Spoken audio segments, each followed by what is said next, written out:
I believe we shall start now. So thanks everyone for joining and really appreciate that. I'm not sure that how many of you have attended the first webinar as well.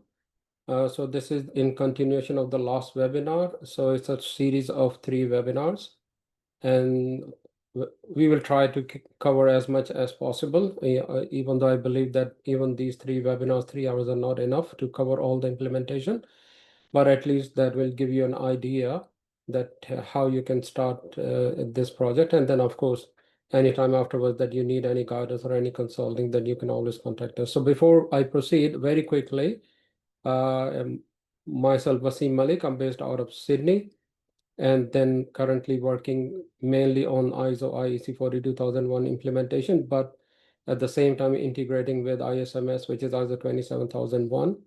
And then, of course, we need to see the holistic picture if we see the 22301 continuity as well. So we need to consider all this. So, and then I'm the CEO and the founder of Risk Professionals.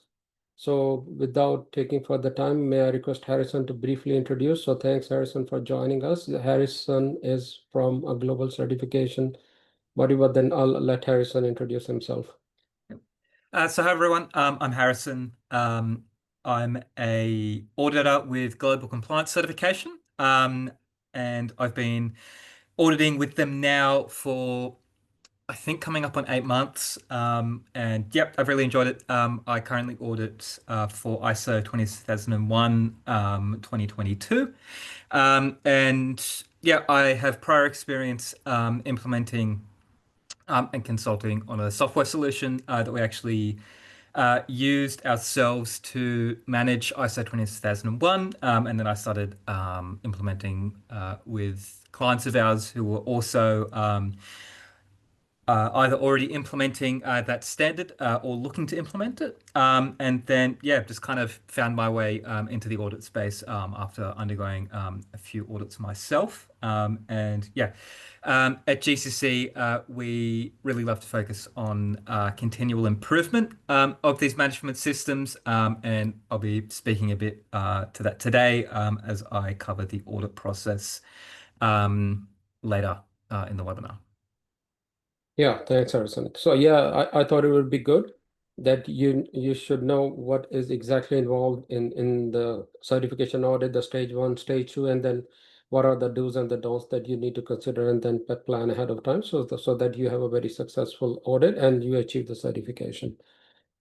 So let's start on how we're going to implement.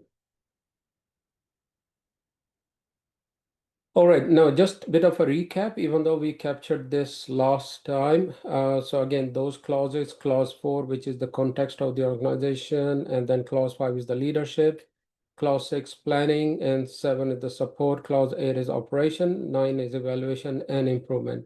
And then again, a bit of a recap, as I mentioned in my last webinar, this standard structure, these clauses are same in all the standards, and that gives us a very natural integration with any other standard. And that's where if you already have implemented ISMS, which is ISO 27001 or ISO 22301, that's where most of the components that you can integrate and optimize your resources and the cost. All right, so the context of the organization. Now let's start with clause 4. So what we need to understand as first, like we need to understand the context of the organization. We need to understand what's the business of the organization. What are the factors that are going to influence, whether those are internal factors or the external factors? What are your regulatory requirements? So all these things that you need to understand. And the other thing is very important is your stakeholders. So you need to identify, first of all, your stakeholder, then you need to do the stakeholders mapping. And that all help you in defining your scope, because that is the key, that you need to define the scope. Now, how you can do it? Now, I have a few things open so that I can, just tell you that how. Now, one of the ways for your context that you can use these methodologies, which is pastel analysis, which is basically political, economic, social, technological, legal, and environmental. So you need to see how these factors they're going to influence your organization, and that's how you need to define your context. And then, of course, SWOT analysis, you must be familiar with this one. You need to identify your strengths, your weaknesses, your opportunities, and your threats. How you can do it? I mean, some practical tools that you can use, just to share with you, that's one of the ways that you can see. You can say, okay, politically, okay, now which standard you are implementing this standard, and what could be the political aspect that gonna impact your organization. And that's how you can do all your pestle analysis. So that's that kind of work, like a tool that you can develop. Similarly, now, if I show you the SWOT analysis, same thing. These are easy ones that you can easily develop on your own: strength, weaknesses, opportunities and threats, and that's how you can, which standard. So again, if you have, let's say now, that tells you that how you can integrate the two systems as well. Now, let's say that you identify your strength for this one, but then rather than creating another document for SWOT or a pestle, and then you can say, okay, my strength with 42 is this one, but my strength for 27 is this one. And that's how you can basically, rather than creating two documents and then maintaining two documents, getting audited on two documents. And again, for audit, you have to go through your internal audit as well and your certification audit as well. So that's how plan well, plan holistically, and then if you already have a management system, then integrate and then take a good use of all the documentation that you already have. If not, even then you plan in such a way that today you are implementing 42001, tomorrow you might have to implement another standard. So it should be scalable to integrate into any other standard. So these two things that you can use for your context. Now you need to map your stakeholders as well. And again, see that's how you can see, again, these are this is like kind of sample quadrants that you can make your own quadrant. Like, you might have a stakeholder that you need to manage closely. They have a high power, they have a high interest, basically high influence on you as well. There could be some that you need to keep them satisfied, or there could be some that you need to just inform, and then there could be some that you need to monitor. So that's how you can identify your stakeholders, and then you can map those. And again, similarly, you can create same stakeholders mapping. Who is your stakeholder? What's your relation, and what is their interest level?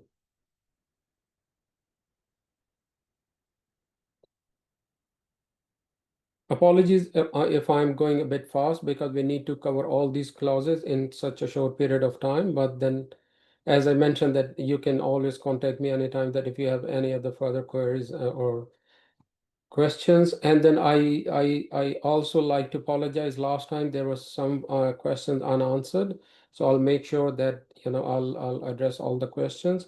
So I will be staying after 1 hour as well. So more than happy to stay there. And then if you have more questions after this session, then I can definitely answer those. So again, this is just kind of checklist that you can use to define your scope and your framework. Now that was clause 4.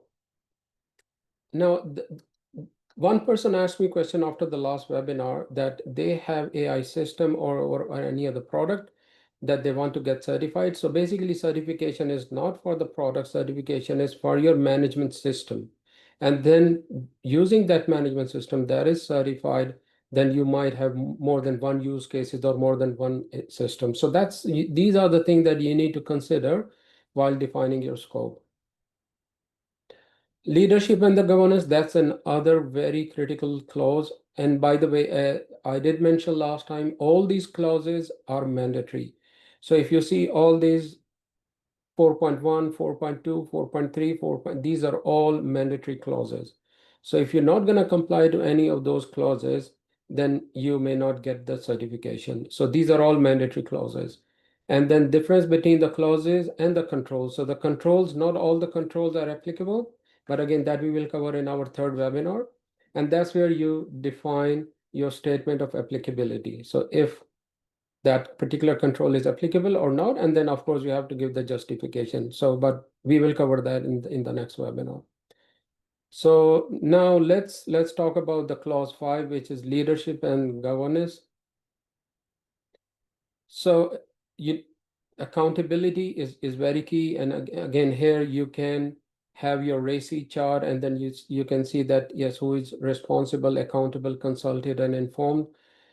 The other important thing is AI policy, that you need to develop a policy. And then policy is not only to develop the policy, but you need to communicate the policy across the organization. And it's not only the communication as well, but then at the same time, all the employees, they need to acknowledge and they need to agree to abide by those policies. I have recently audited one organization. So they did have policy, but they have not communicated, and then they did not get the acknowledgement. So, but that is very critical. So that was a finding um, for that organization. So these are the ones, and then from the management leadership perspective, so that's an again another structure, as it's a proposed structure, but then you can always have a different depending on the size of the organization. Because if you are a smaller organization, you may not have to go this 5-tier structure. So again, this is just to demonstrate you that that's how you can have your governance structure. And how you can, and again, going back to my same discussion on integrating more than one management system. So if you already have a management system, then you don't have to define a separate steering committee. Then you can use your current steering committee for information security.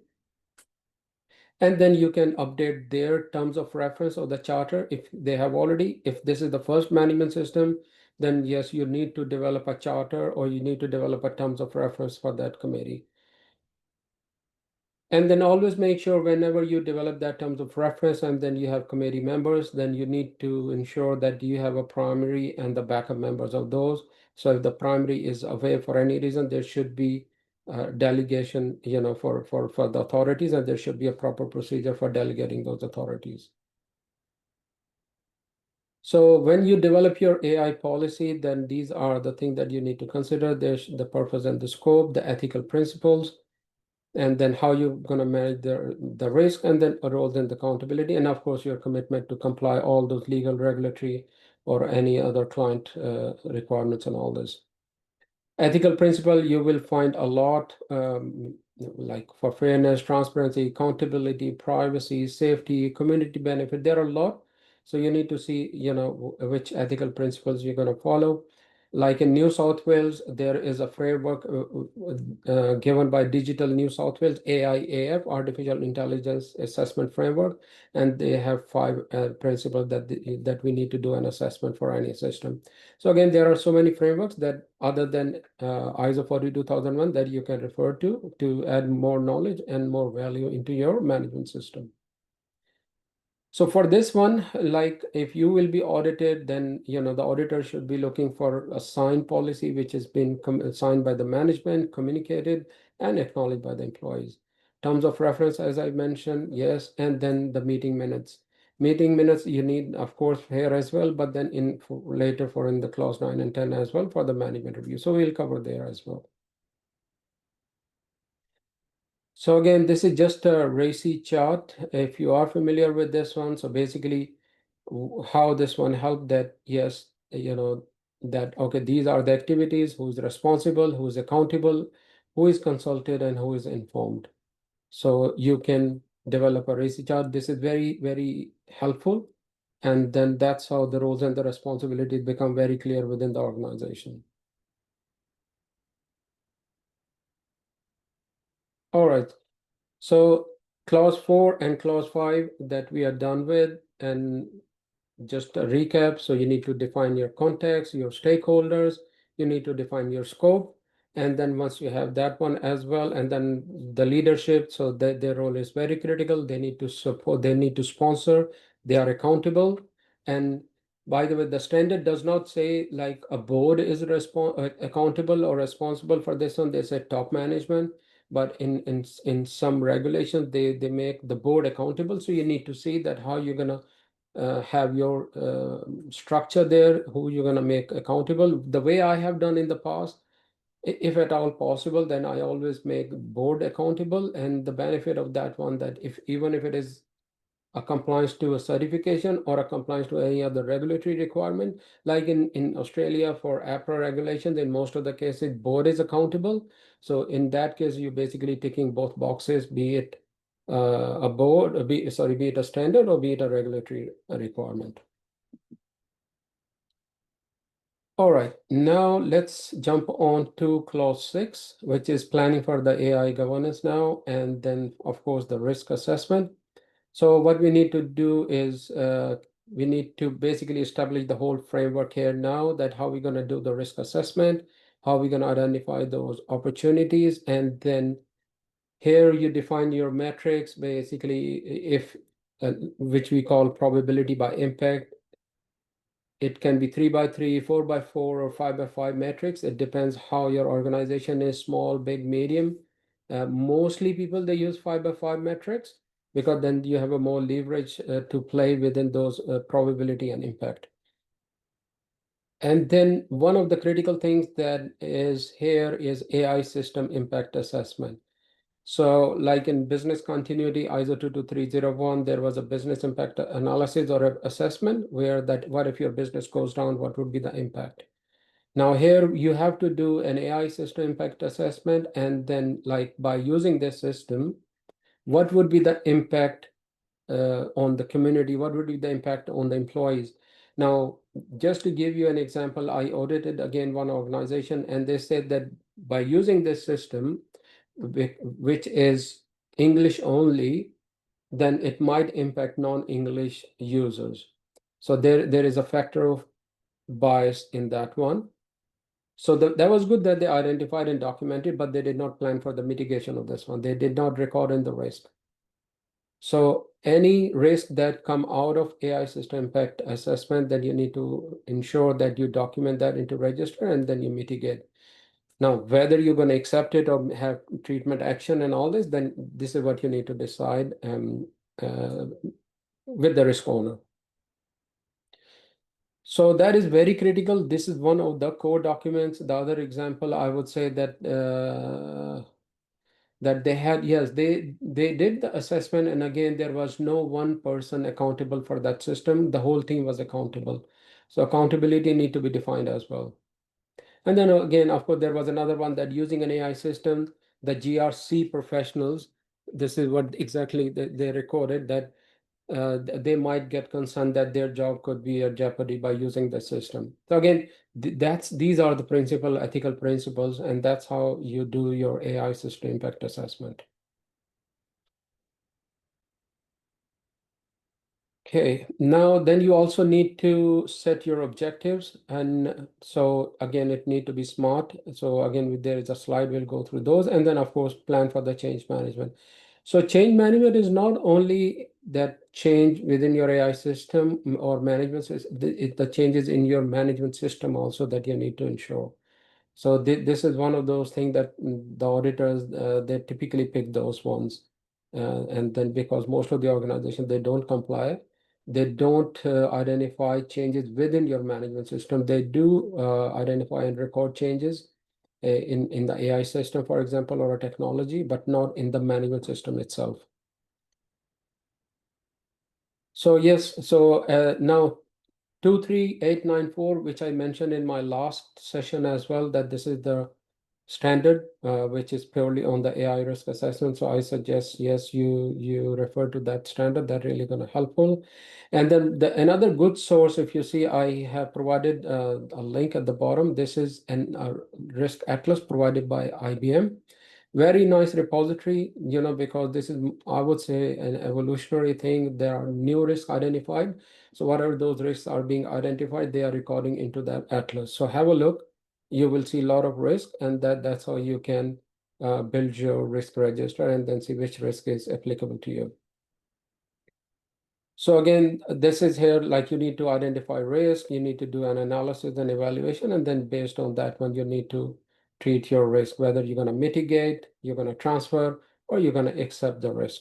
So these are those standard. I'm not going into the detail of risk assessment methodology, but then you can always refer to ISO 31000, which is a standard on risk management. So again, so these categories, I have slightly touched on these one, that whether your system is fair and is non-biased. So these are the things that we need to consider. We need to ensure the security and the safety of your AI system. We need to ensure that we are compliant. And again, make sure how you can ensure that you are compliant. So first of all, you need to identify your legal or your regulatory requirements now. So you need to maintain a register, as I have showed you the register for other things. So again, I audited one organization. They said that's yes, they have to comply to European Union AI Act. They have to comply to Australian Data Privacy Act. They have to comply to US regulations and all that sort of things. But when I asked them, okay, show me how you ensure that you are compliant to those regulations. So they had no proof. They have not done that exercise. So yes, if you, first of all, yes, you need to identify those requirements, but at the same time, then you need to ensure that you comply to those. And it's not only once, you need to regularly ensure that you stay compliant to those regulations. Privacy and data protection. Now, this is also very critical. Now, the new ISO standard 27701 that recently been published, that has a lot of now alignment with ISO 42001. So I suggest to have a look at that standard as well. Transparency and explainability. Yes, your model, your system should be transparent, and you should be able to explain that what algorithm you are using and what would be the output and based on which algorithm and the input. And then of course the societal and ethical impact. So all these risks, these are some categories, but then please refer to this link, which is by IBM. I really like this one. So have a look, and then you will see a huge list of those risks that you can document in your risk register and then plan for the mitigation. All right, as I said, AI system impact assessment, this is the backbone of the whole this management system. And so you need to ensure that you do it properly, and then whatever the risk is driven out of it, then you need to ensure that you document in your register, and then you mitigate all those risks. So whether it's related to human rights or ethical or societal or environmental or economic, so you need to ensure that you have managed all those risks. Objectives, I believe you all familiar with this one. SMART objectives: specific, measurable, achievable, relevant, and time bound. And I always say that this clause especially is a heaven for the auditors, because most of the organizations, they tend to miss those, set these objectives, and then even if they set the objective, they don't establish the KPIs, and even if they establish the KPI, they don't measure and the monitor on a regular basis. So it's an easy pick. So I suggest you pay attention to this as well. Set your objectives, and then you make sure that you have proper KPIs, and then you monitor and continuously achieve those objectives.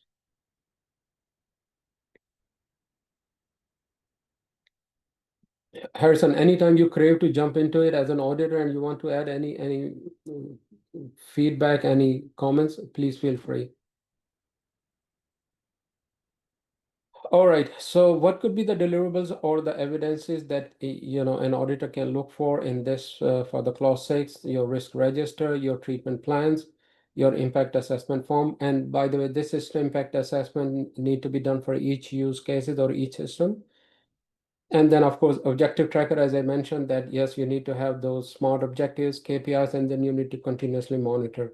And then, of course, the change log. So if there are any changes in your management system, make sure that you have a proper change control board. If you have, I mean, if you are not a bigger organization, then of course you may not have a change control board, but at least some kind of process or a mechanism to ensure that all the changes are captured.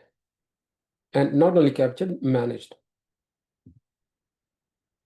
So now we are done with clause 6, and now let's jump on to clause 7, which is your resources. So you need to make sure that you have now, especially with AI, because it's new for all of us. And so we need to ensure that we have resources, and then we have competent people. If we don't have competent people, then at least we have a competency plan where we're going to groom or develop their career. And then if I may show you, yep. So that's how you can develop your competency plan.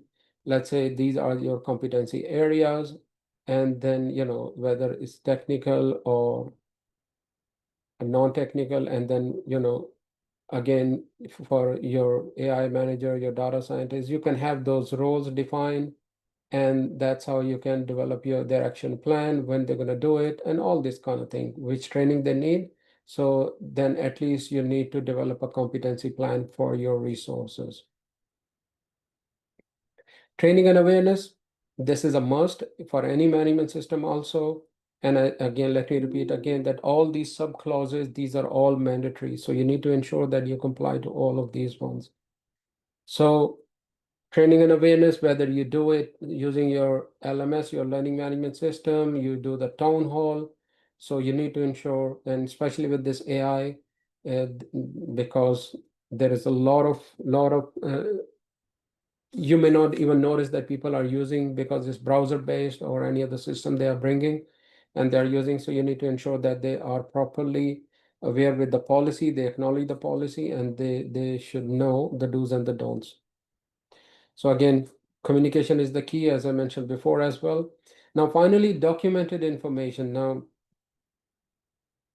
this is again a very common finding as well in most of the audits, that some organizations, they tend to miss this one, a proper documented control information, which typically is like the name of the document, the date it was last updated, or initially it was developed and then last updated, and the version number. So, and then what was changed, and also basically your document control information, or your document history. Now, in some cases, I have seen where people, they use some tools, so they may not have that options. It is practically the case I have seen, but this is the requirement of the standard. So you need to come up with some kind of workaround so that you have all this information for each document or evidence that you have for the management system audit. So that's how you can plan that, yes, how many resources that you have allocated for your HR perspective, your technical, your data, your financial resources, and all this. Now, competency metrics, so I already showed you the practical one as well, but then I included this in the presso as well, so that once I will share this with you so that you can have at least some kind of guideline how you can develop your competency metrics. Training program development as well, depending on that. Again, you may not have all the ones expert, and it's a different training for the engineers, the software engineers, the AI engineers, and it could be different for the leaders. It could be different for just the users as well. So you need to identify and then make your training plan for your organization. So communication planning, as I mentioned before as well, whether it's through a monthly newsletter, it could be town hall, it could be portal, it could be your learning management system, it could be just your Teams meeting or incident alerts, all these things, all these ways that you can use for the communication. Now, annual AI governance report. Now, again, I can share the example for New South Wales now, that all the government organizations, they have to submit their compliance on an annual basis to Digital New South Wales. So it could be internal as well. Then if you have established your internal board or internal committee as well, they might meet quarterly. So then you have to submit those reports as well. And then customer facing material could be, again, all those ethical impact that you can declare, or your at least your AI policy that you can have on your intranet. So again, all these things that you need to consider while you are planning for your communication.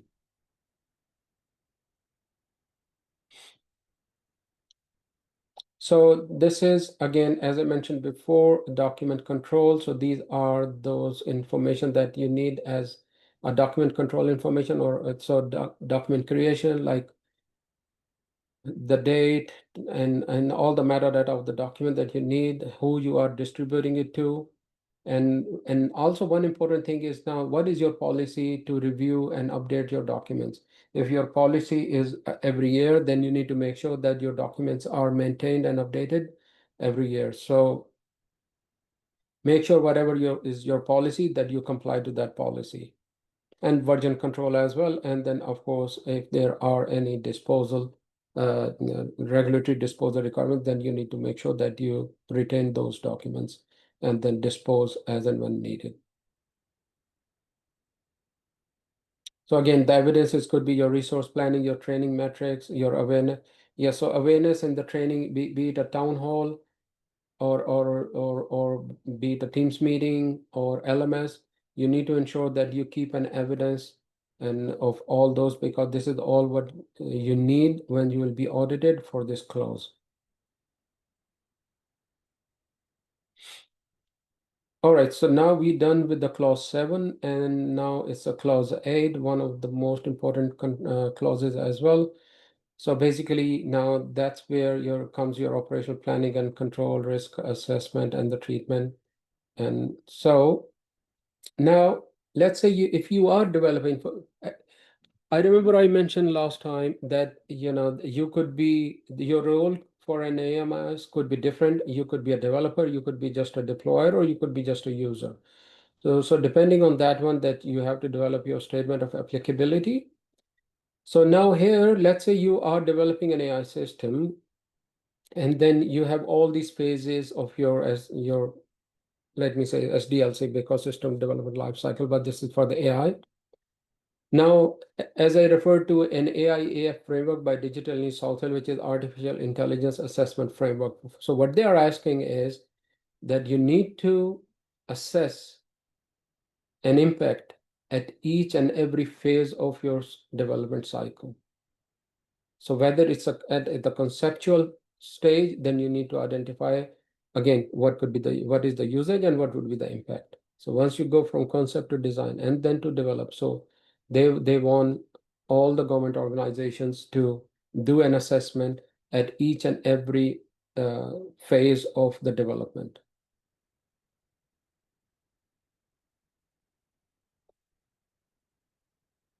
So what are the procedures that you might need as part of your operation? Okay, now AI system inventory management. Now that is, I believe this is the most difficult thing at the moment, and this is the challenge that we are facing as well, because you don't know that how many AI systems are being used within your organization. Now, first of all, you need to ensure that your procurement is well aware and they are properly trained, or they have full awareness that if there are any new contracts or any new procurement, and if they are introducing AI component, then properly assessed at that stage. But let's say that you are using a software or any solution or any platform or any technology, and there was no AI, but now they switched on the AI capabilities from the back end. So there could be a case where you're not even aware that now the system is AI capable. So you need to make sure that you communicate with your service provider or a vendor, that if they do, and then include in your contracts. So because they need to follow your contract or your SLA. So you need to ensure that if they are now AI capable, then you need to do their assessment. So now that is the most challenging, as I mentioned, that you don't know how many systems are being used. And the other challenge is, I believe I did mention that if many organizations, and I believe you must be familiar with BYOD, bring your own device.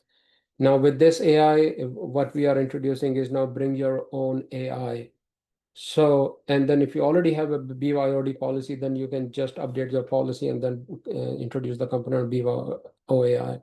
So now there are many browser-based, and there are so many tools, even for the PowerPoint or Excel or the things like this. These are all AI, ChatGPT, all those Gen AI models. So you need to ensure that those are restricted, and if not, if you're going to allow them, then of course, then you need to properly ensure that the policy is being communicated, and then they acknowledge the policy. So pre-deployment approval, of course, as I mentioned, that you need to do an assessment at each phase. You need to make sure that a person is accountable, and then there is an approval mechanism. Change management, because this is again, changes could be because of introducing a new technology and integrating with your current infrastructure or your existing system, and then now it's AI capable. Incident response. Now, yeah, so if you already have an incident response, introduce this one into your current framework. Now, if I may now mention about business continuity, because of an incident, if it goes beyond an incident, it will become a business continuity event or business continuity or a crisis management scenario. Now, think that before we were thinking a classical scenario or a typical scenario, if a system fails, right?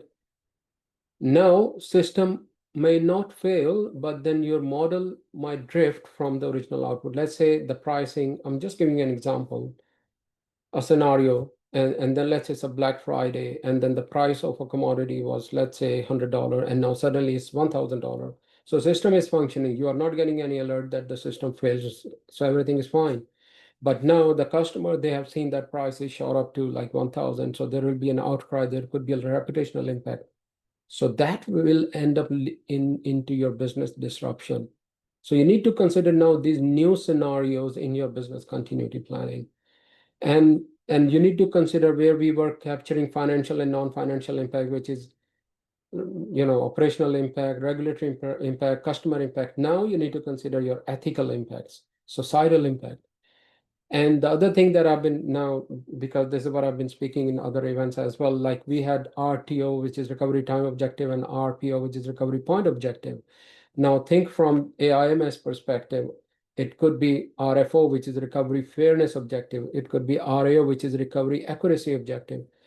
So I'm still currently working on those now. So defining a new BIA, a new business impact analysis, considering that now AI system and the new scenarios that we need to consider in our planning. So our classical business continuity and BIA may not be as effective for those AI systems. So we need to reconsider those as well, or review those and update those.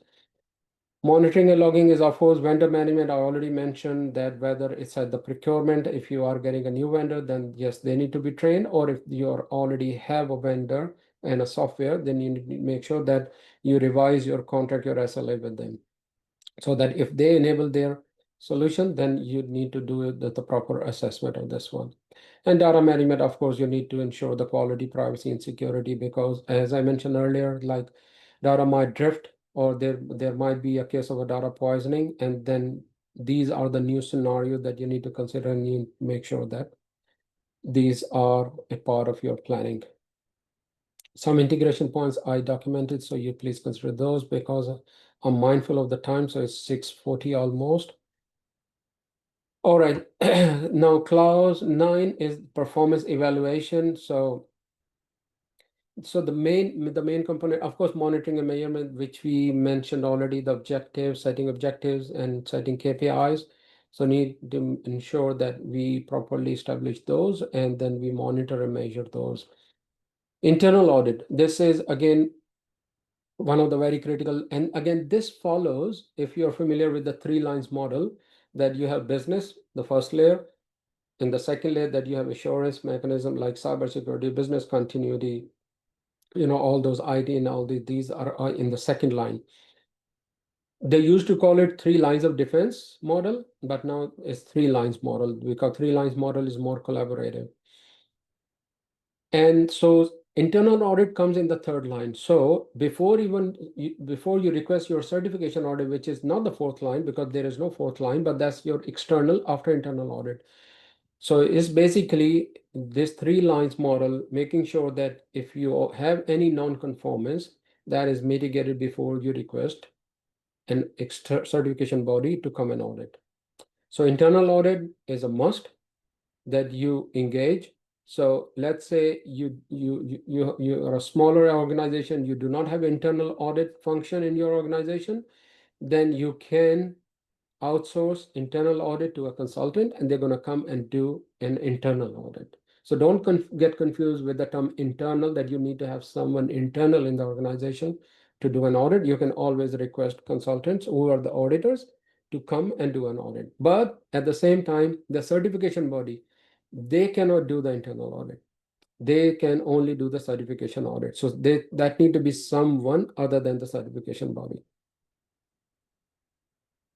Now, once you have the certificate internal audit, and then the next is you need to, so as a result of the internal audit, you might have findings, and those findings are typically three. One is OFI, which is opportunities for improvement. So opportunities for improvement is basically the auditor will say these are opportunities that there is an opportunity for improvement, but these are not must for you to implement. But you can consider those on because eventually it's going to enhance and make your AI MS effective, your management system effective. The other is minor non-conformance, minor NC. So minor non-conformance, yes, you have to comply to that one. And what does that mean? That any of those clauses or the sub-clauses is not a total break of the clause. So yes, you have implemented that clause, but maybe it's inconsistent or maybe it's not fully implemented. So then auditor will end up raising minor non-conformance.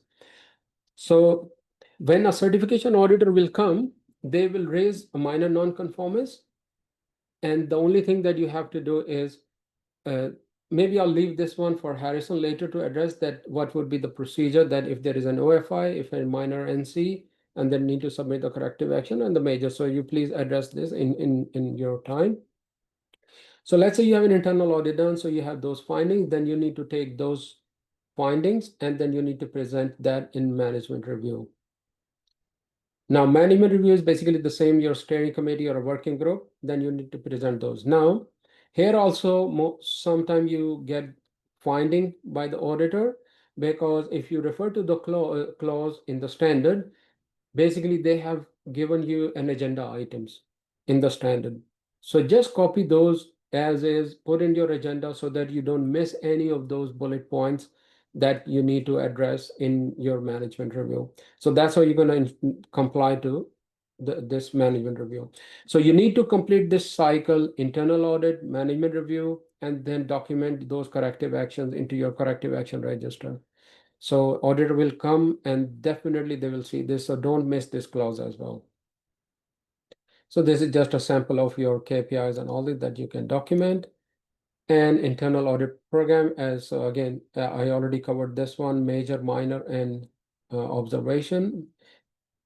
Management review. Okay, now here if you see, so this is, as I said, you can just copy these things from your standard. So status of actions from previous review changes, these are all exactly again from your standard. So you need to make sure that you have a template for the meeting management review agenda so that you don't miss those things. So it's always good to be like a process-based, management system. Continual improvement, which is the clause 10. So yes, you identify those opportunities, you plan on those improvement, you implement those changes, and of course you measure those, and then you standardize your success based on this one. So that's basically it. Sorry for being in a rush, but then I believe in 45 minutes, I tried to capture as much as I can. But then, as I said, more than happy to please give me a buzz, and then we can always get on a call or a Teams meeting, and then we can discuss more in detail. So now, my intent is that Harrison will brief you for the next 10 minutes, and we'll keep the remaining 5 minutes for any questions and the answers. But then, as I said, more than happy to stay after that as well. Over to you, Harry. Great. So we're just going to go through an overview of the certification process, and we'll particularly highlight just the stage one audit, as well as the certification process differences between them. But as you can see on the slides, there are quite a few steps to getting certified for standards like ISO 42001, and as well as maintaining that certification. So you can see the first step there is pre-audit preparation. So this is selecting your certification body, scheduling your audits. We'll talk about the audits that will be scheduled in a bit, but as well preparing your documentation and conducting any readiness or gap assessments, gap analysis prior to undertaking that stage one. After you've done all that, you'll go through your stage one audit. And this serves primarily as a documentation review. So the auditor will be essentially looking through all your documented policies and procedures that you're using to maintain your management system. They're not looking at any evidence of you actually implementing any of the things that you talk about in this documentation, any of those processes. They're just looking at whether what you say you're doing is adequate to meet the requirements for the standard. And as well, there are a few other things, a few high ticket items that they'll look at as more of a prerequisite to your stage two. Those primarily being that you've conducted an internal audit as well as a management review meeting. After you've done your stage one, in the report you get back at GCC, there will be four types of findings you'll have, and those are strength, opportunity for improvement, area of concern, and then critical area of concern. OFIs in both your stage one and your stage two audit are non-binding. And what that means is it's essentially where the auditor has assessed you're meeting the requirements of the standard, but they do see an opportunity for you to either improve the effectiveness or the efficiency of the processes that you already have in place. And as well, there are circumstances where they might raise an OFI related to a finding that they could see becoming a minor non-conformity or an area of concern in a future audit, or maybe if it was a different auditor conducting the audit, as it is up to their discretion. But they will highlight that as well. That yeah, there might be a gap in that process that might get bigger if it's just kind of left stagnant for a couple of years. But after that stage one audit is complete and you've gotten your report back, you'll look at gap closure. She'll be looking at addressing those findings from stage one, reviewing all your documentation, again, in light of that report, not just the findings, but the auditor's other observations as well. And then based off that, improving your implementation. And another part of that gap closure as well will be making sure you have sufficient evidence of those processes that you are actually doing what you say you're doing in that documentation in preparation for your stage two. Your stage two audit will, depending on your organization and the findings from your stage one, usually be a couple or a few months after your stage one. Again, not a huge issue if you decide to take longer. If anything, that is probably better because it shows that you're, not in a rush to get this just as like a box checking exercise. You're actually invested in getting the standard and make sure you implement it correctly right off the bat. Which is great. But that stage two audit, as I've kind of already mentioned, they will typically be conducted on site, face to face. And unlike the stage two, this is a review of your implementation as well as your documentation. So what are you saying that you're doing? And you actually proving that you are doing what you say you're doing. So that includes evidence. And compared to stage one, there's likely going to be a lot more interviewing on the part of the auditor to make sure that the people within your organization involved in all these different processes that make up the standard are doing what they say they're doing, and they actually understand why they're doing the things that they're doing. Because that is really important, especially for a certification. And as I mentioned, it not being a box checking exercise, but making sure that people are actually invested in this for the right reasons and then wanting to continually improve the management system. The stage two audit is slightly different in the types of findings you'll get as well. So in a stage two audit, you'll have strength in OFI, but then you'll have a minor nonconformity and a major nonconformity. So a minor nonconformity is where the auditor has found a single lapse in some part of the management system. Usually they're not a big deal, and it might be something like a risk is overdue on its due date, or I don't know. I'm trying to think of something not too specific, but it's things like that. They're not a huge deal, but there might be gaps. Maybe a procedure hasn't been reviewed within the last year, or perhaps there's not evidence to support the implementation of a control or adequate evidence to support the implementation of a control. Um, and then a major NC is, on the contrary, a total breakdown of some part of the management system, or it could also be a group of minor NCs in a certain area.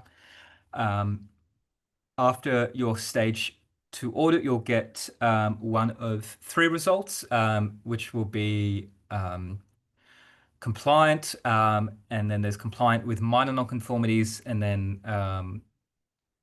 major nonconformities raised. So if you have minor nonconformities raised or majors, you'll get a nonconformity management sheet with those nonconformities listed out in a table essentially, and you'll be required to form a plan, an implementation plan to actually address those non-conformities.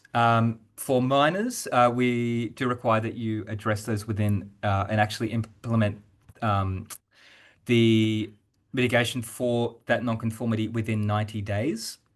However, that actually won't be audited until the next audit the following year, but we still do require that you implement those within 90 days.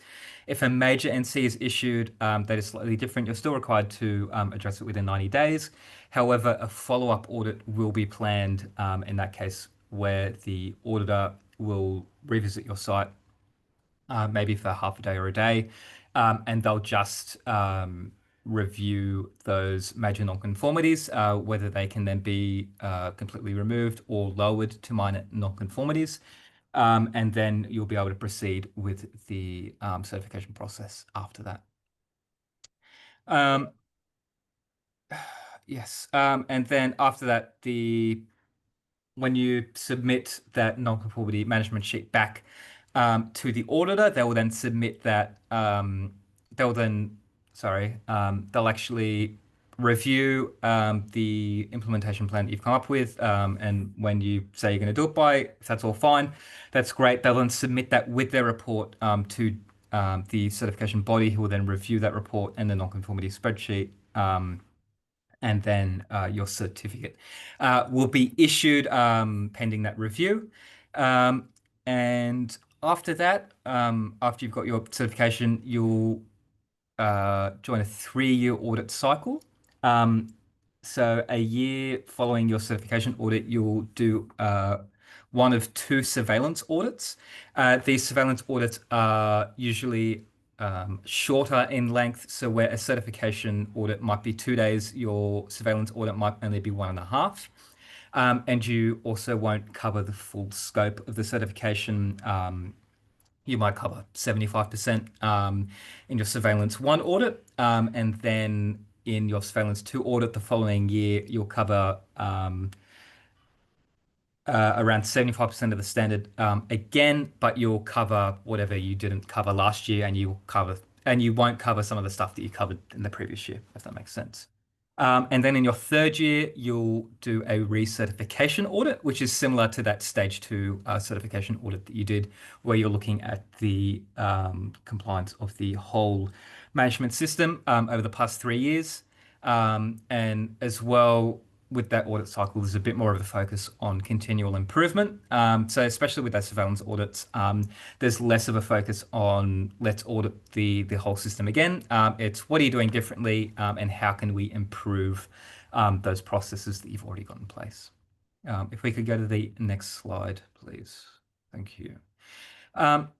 So this is just a bit of an overview as well of the stage one audit. As I mentioned previously, this is primarily a documentation review. But you can see on the left-hand side there, where you're essentially verifying if your aim is designed to meet the requirements of the standard. where you'll be looking at the aims manual, the scope statement, AI policy and objectives, organizational structure and roles are a really important part as well, making sure that the appropriate responsibilities have been outlined and assigned to people within your organization.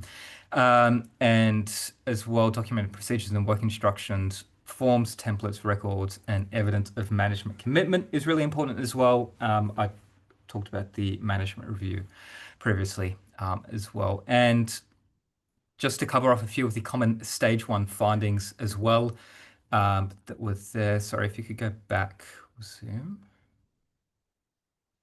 Yeah, just to cover off some of the common stage one findings. The purpose of a stage one is to it's shorter in length than your stage two, and it's to catch a lot of the gaps prior to the stage two, as if we were just to audit you right off the bat with that certification audit, there would be quite a few issues, as a lot of organizations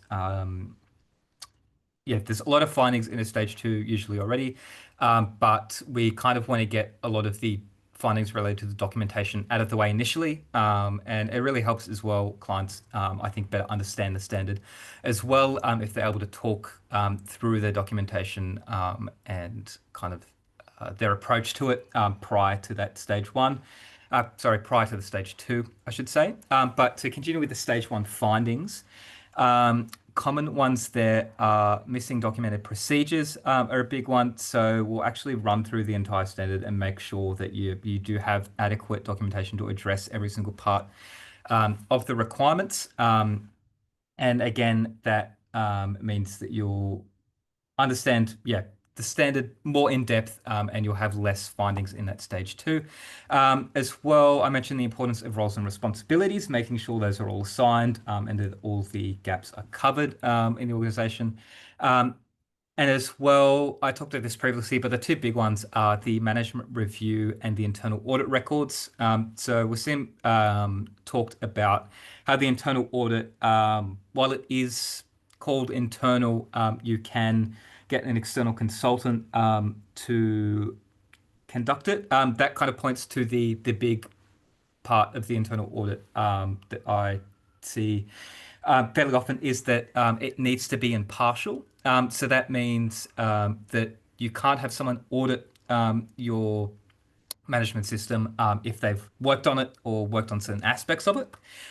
This is kind of seen differently in organizations depending on their size, but you might have different people in the organization. You might have two roles and they'll each implement different sides of the management system, and then they can essentially run an internal audit and swap roles, audit each other's work.